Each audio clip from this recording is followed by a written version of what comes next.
Quarta-feira, 15 de maio de 2019, neste dia em que várias cidades brasileiras registraram protestos aí a favor, né, em defesa da educação brasileira, o tema aqui da Câmara foi um só.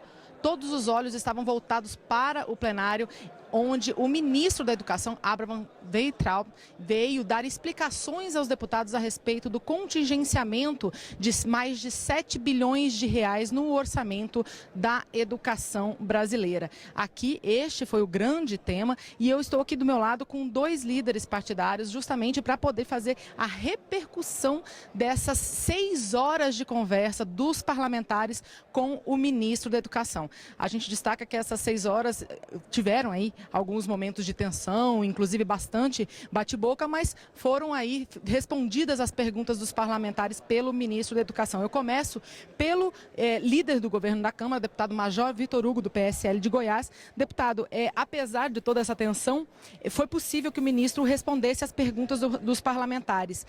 Qual é a avaliação que o senhor faz dessas 6 horas de conversa e se os parlamentares de fato ficaram contentes? Porque a gente viu vários deputados, inclusive de partidos do centro, né, reclamando da falta de comunicação do governo com os parlamentares, fazendo essa cobrança, né, de melhoria na comunicação. É possível tirar alguma coisa, alguma lição dessa conversa do ministro com os parlamentares aqui hoje? Boa noite. Boa noite. Bom, primeiro dizer que foi uma vinda do ministro muito profícua, foi muito boa. O ministro conseguiu inicialmente fazer uma apresentação que ele mostrou dados estatísticos, apresentou uma série de indicadores sobre a evolução da educação no Brasil e mostrou também os planos do governo Bolsonaro para modificar algo que é a prioridade também do nosso país, que é a educação.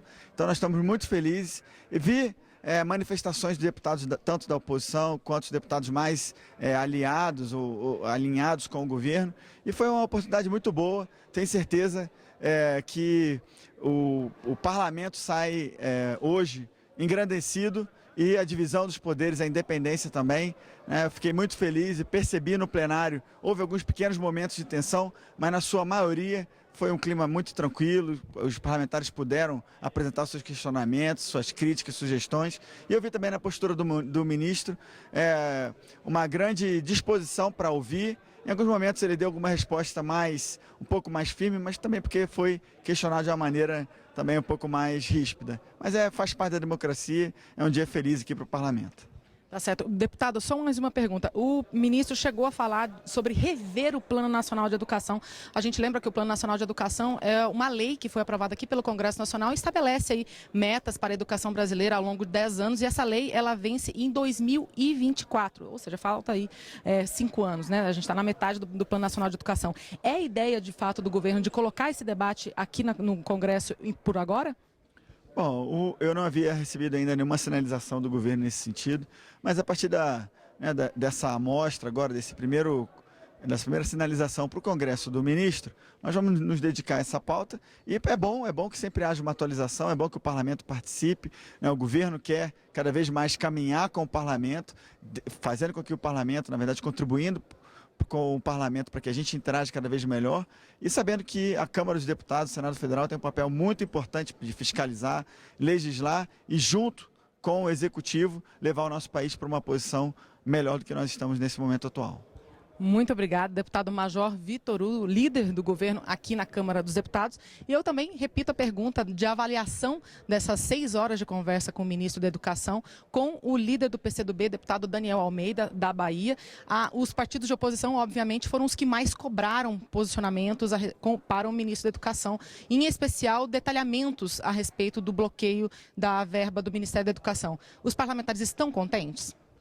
Olha, com as respostas, né, claro. Olha, absolutamente não. Acho que deve ser um procedimento mais normal, ministro vir aqui debater, prestar contas. Nesse caso, o que se verificou é que o ministro estava completamente despreparado. Revelou-se um ministro despreparado para a função que está exercendo.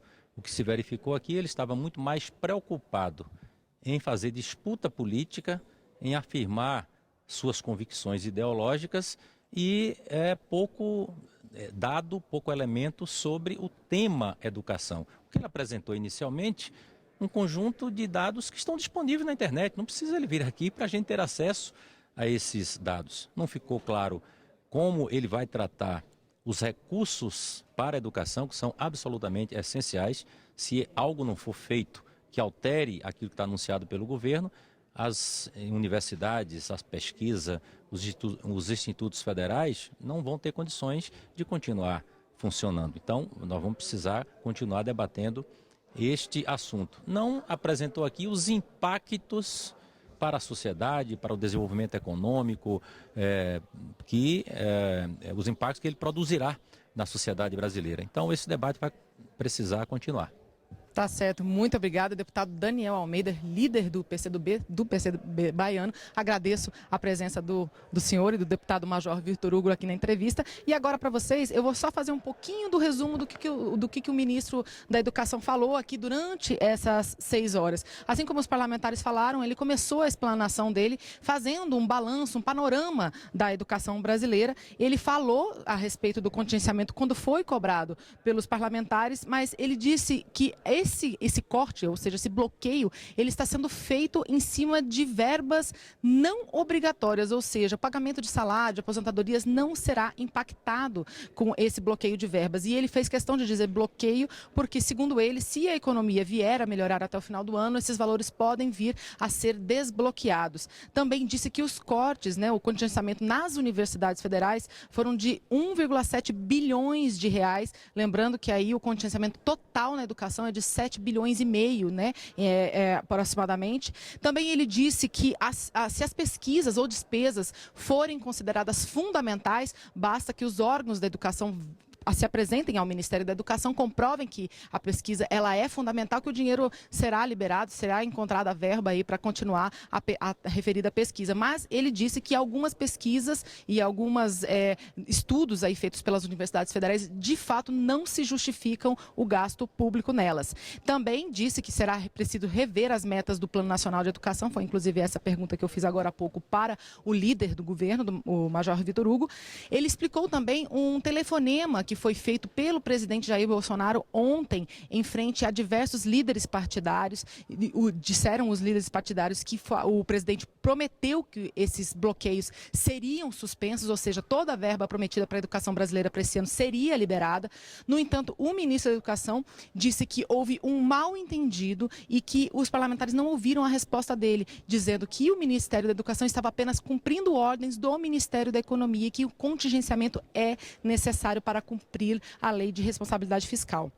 Também, por fim, aí os deputados deixaram um recado aí para o Ministério da Educação, dizendo que é preciso melhorar a comunicação e cobrando, aí que as ações sejam menos ideológicas e mais técnicas. Bom, esse foi o resumo do plenário de hoje, esse plenário que hoje teve um grande tema, que foi a educação brasileira. Eu fico por aqui, até a próxima.